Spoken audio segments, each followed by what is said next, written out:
देखो हमने बात करी रेजिस्टिविटी की और कंडक्टिविटी की। रेजिस्टिविटी जिसका दूसरा नाम है स्पेसिफिक रेजिस्टेंस, इसकी जो यूनिट है वो है ओम सेंटीमीटर, और कंडक्टिविटी की यूनिट है siemens centimetre inverse. R is equal to rho L by A formula होता है, जिसमें आर होता है रेजिस्टेंस, रो होता है स्पेसिफिक रेजिस्टेंस, एल बाई ए होता है सेल कांस्टेंट। तो रो की वैल्यू क्या हो जाएगी, rho is equal to R A by L. अब अगर ए और एल की वैल्यू 1 कर दूं मैं, तो रो किसके बराबर हो जाएगा, आर के। यही डेफिनेशन होगी रेजिस्टिविटी की। तो resistivity is the resistance, resistivity is defined as resistance of a substance having 1 centimeter length and 1 centimeter square area, having 1 centimeter length and 1 centimeter square area। Similarly अब अगर मैं कंडक्टेंस की बात करूं, जिस तरीके से रेजिस्टेंस का उल्टा होता है कंडक्टेंस, यानी जो कंडक्टेंस है वो रेजिस्टेंस का इन्वर्स है, उसी तरीके से रेजिस्टिविटी की जो इन्वर्स है वो क्या है, कंडक्टिविटी। तो what is conductivity, conductivity is represented by kappa and conductivity is a reciprocal of resistivity. Conductivity is a reciprocal of resistivity. Its units is Simon centimeter inverse. Its unit is Simon centimeter inverse। हाँ जी बेटा, अगर resistivity और देखा, हमने देखा types of conductivity को। कितने types की कंडक्टिविटी थी, दो टाइप की कंडक्टिविटी। दो टाइप की कंडक्टिविटी थी, एक थी इक्विवेलेंट कंडक्टिविटी, दूसरी थी मोलर कंडक्टिविटी। इक्विवेलेंट कंडक्टिविटी कब होती है, जब 1 ग्राम इक्विवेलेंट इक्वल इलेक्ट्रोलाइट लें। अगर हम 1 ग्राम इक्विवेलेंट इलेक्ट्रोलाइट लेते हैं तो जो कंडक्टिविटी होती है वो इक्विवेलेंट कंडक्टिविटी होती है। और अगर हम 1 मोल इलेक्ट्रोलाइट लें, अगर हम 1 मोल इलेक्ट्रोलाइट लें तो जो कंडक्टिविटी होती है या कंडक्टेंस होती है वो मोलर कंडक्टिविटी होती है। दोनों में एक चीज़ सेम है कि इलेक्ट्रोड का जो एरिया है वो इतना बड़ा होना चाहिए, इलेक्ट्रोड का जो डिस्टेंस है वो 1 सेंटीमीटर और एरिया इतना बड़ा होना चाहिए कि सारा का सारा इलेक्ट्रोलाइट इलेक्ट्रोड के बीच में आए, सारा का सारा इलेक्ट्रोलाइट बीच में आए। क्योंकि इलेक्ट्रोलाइट कितने आयंस दे रहा है, इसमें 1 ग्राम इक्विवेलेंट आयंस दे रहे हैं और इसमें एक 1 मोल आयंस दे रहा है। तो अगर 1 ग्राम इक्विवेलेंट की कंडक्टेंस देखें तो उसको इक्विवेलेंट कंडक्टिविटी कहेंगे, और अगर 1 मोल की कंडक्टेंस देखें तो उसको मोलर कंडक्टिविटी कहेंगे। अगर इक्विवेलेंट कंडक्टिविटी की यूनिट्स के बारे में बात करी जाए तो इक्विवेलेंट कंडक्टिविटी की जो यूनिट है वो क्या है बेटा, ओम inverse centimetre square per gram equivalent. Ohm inverse centimetre square per gram equivalent. Ohm inverse centimetre square per gram equivalent. और मोलर कंडक्टिविटी की अगर बात करें तो वो भी यही होगी, ओम इनवर्स सेंटीमीटर स्क्वायर पर मोल। वो क्या हो जाएगी, पर मोल। ये तो सेम है बेटा,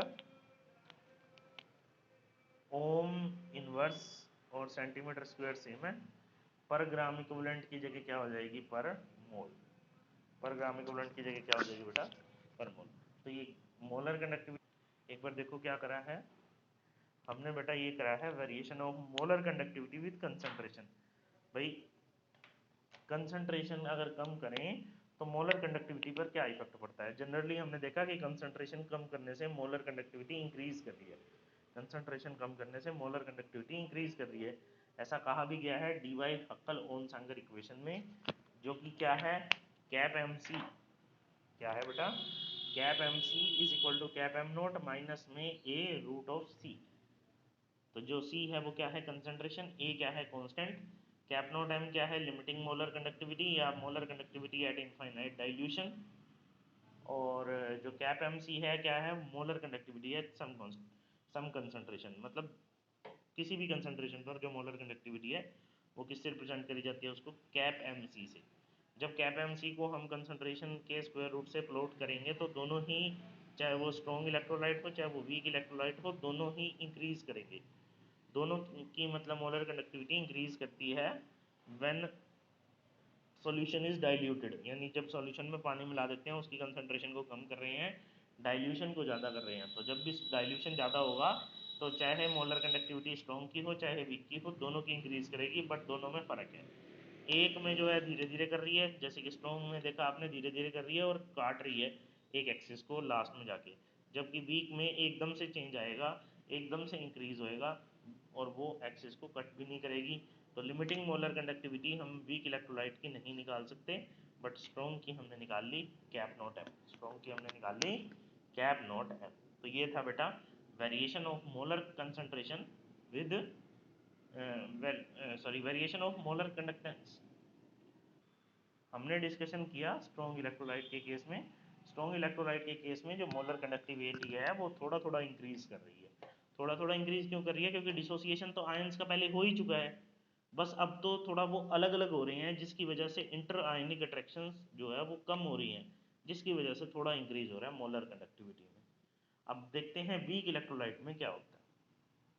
बेटा हमने कहा कि वीक इलेक्ट्रोलाइट के केस में जो कंडक्टेंस वैल्यू है उसमें ज़्यादा इंक्रीज आया है, क्योंकि वीक इलेक्ट्रोलाइट की जो डिसोसिएशन है वो पूरी नहीं हुई थी, पानी डालने से उसकी डिसोसिएशन ज़्यादा हुई है, जिसकी वजह से डिसोसिएशन तो ज़्यादा हुई है, डिसोसिएशन होने की वजह से आयंस बने हैं और साथ में इंटर आयनिक जो रिपल्शंस हैं वो भी काम कर रही हैं। तो एकदम से ज़्यादा इंक्रीज आएगा कंडक्टिविटी में in case of weak electrolyte. Weak electrolyte के केस में एकदम से ज़्यादा इंक्रीज आ रहा है वीक इलेक्ट्रोलाइट के केस। हाँ जी बेटा, अगर इसमें से